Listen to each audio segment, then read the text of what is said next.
بسم الله الرحمن الرحيم waxaan warbaahinta ugu yeedhnay in arrin maalmahanba buuqeedu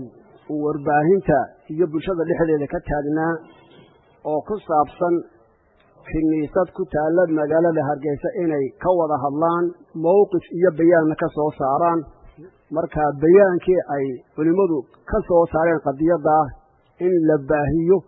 oo bulshada la gaarsiiyo warbaahinta loo mariyo ayuu yahay ujeedada ka dambaysa kulanka caaw culimadu way sida loognahay dalka oo dhan way badan yihiin ma intii halkan fadhidoon baa mise guud ahaan dalka culimadii joogto oo wada xiriireen waa mid ka midaysantiin intii aan gaarin qodobada waxa jira culimo doora oo qaarna aanu la xiriirnay culimada magaalooyinka joogto sida Burco iyo Boorame iyo waxa jira qaar iyaga naftooda intay ka hadleen aad moodays inay arrinta u soo riixayaan magaalada Hargeysa culimada joogta oo bulshada reer Soomaaliland ay u badan tahay waxaan ku sheegayaa arrintaasi intii ay socotay mowqifka aanu qaadanay wax ayidsan oo taageersan oo culimo amooy wax ka soo horjeeda lama kulmin qodobada marka bayaankiinu waa imse qodob wuxuu ka kooban yahay 10 qodob oo kala qodobka koowaad waxa weeye waxaanu sheegaynaa shareecada islaamka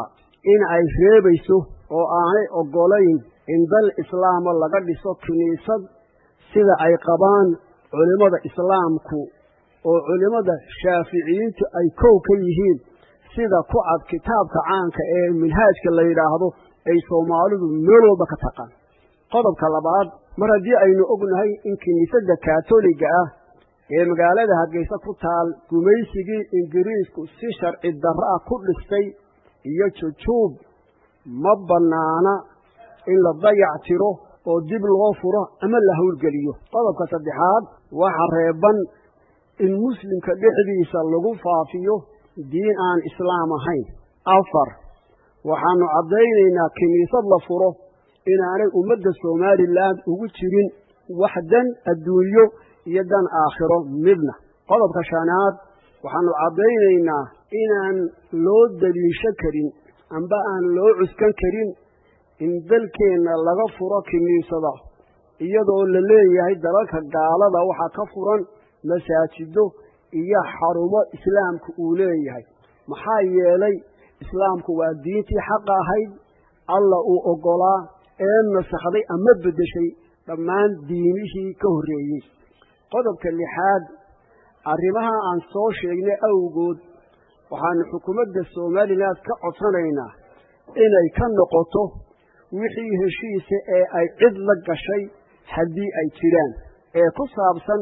arrinta kiniisadda qodobka toddobaad waxaan u soo jeedinaynaa oo aanu faraynaa hay'adaha waxbarashada iyo samafalka iyo cid kasta oo ummadda u haysa hawlo guud inay iska ilaaliyaan dadka ay fartu ku godan tahay ee wata ujeedooyin gurracan sida diin aan islaamka ahayn fidinteeda iyo dhaqan xumo qodobka sideedaad ummadda reer Soomaaliland waxaanu dareensiinaynaa inay lagama maarmaan tahay ay dantuna ay ku jirto midnimadooda wada jirkooda iyo xasiloonidooda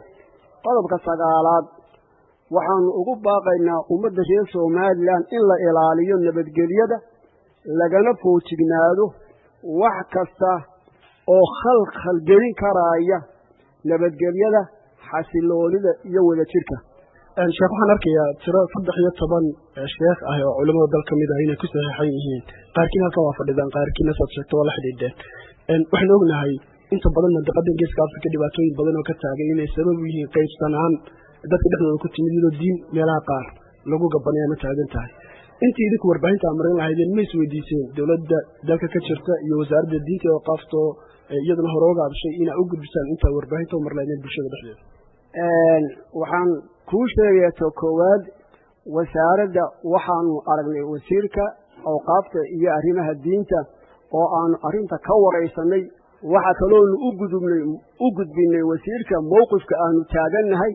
oo aanu doonayno inuu dawladda gaarsiiyo kaasi waxa uu ahaa Sheekh Ismaaciil Cabdi Hurre Dheeg waxaana uu ugu waramayay wariyaheena magaalada Hargeysa Barqad Maxamuud Kaariye dhegeystayaal waxaan naga xasuusin ahaa inaan la xiriirnay wasiirka wasaaradda diinta iyo awqaafta Somaliland Sheekh Khaliil Cabdullaahi Axmed si aan wax ugu weydiino wararka la xiriira kaniisaddan waxaana uu inoo sheegay inuusan wax wareysi ah ka bixinaynin arrintan hase yeeshee wasiirku waxa uu warbaahinta u sheegay 30kii Juulaay in dastuurka Somaliland uusan ogolayn in diin aan islaami ahayn lagu fidiyo Somaliland waxa kale oo hadalkiisa uu ku yiri sidan shareecada islaamka iyo dastuurka Somaliland kama soo horjeedo dadka ahlu kitaabka ah in ay dalkeena yimaadaan oo ay ka shaqeystaan ama sifo sharci ah nagula joogaan mana diidayso in ay dalka ku cibaadaystaan goobihii ay horey u lahaayeen ee dhisnaa ilaa xilligii Ingiriiska 70 sano ka hor waxaan cadeynaynaa inaanay jirin kaniisad cusub oo Hargeysa laga dhisay sida lagu faafiyay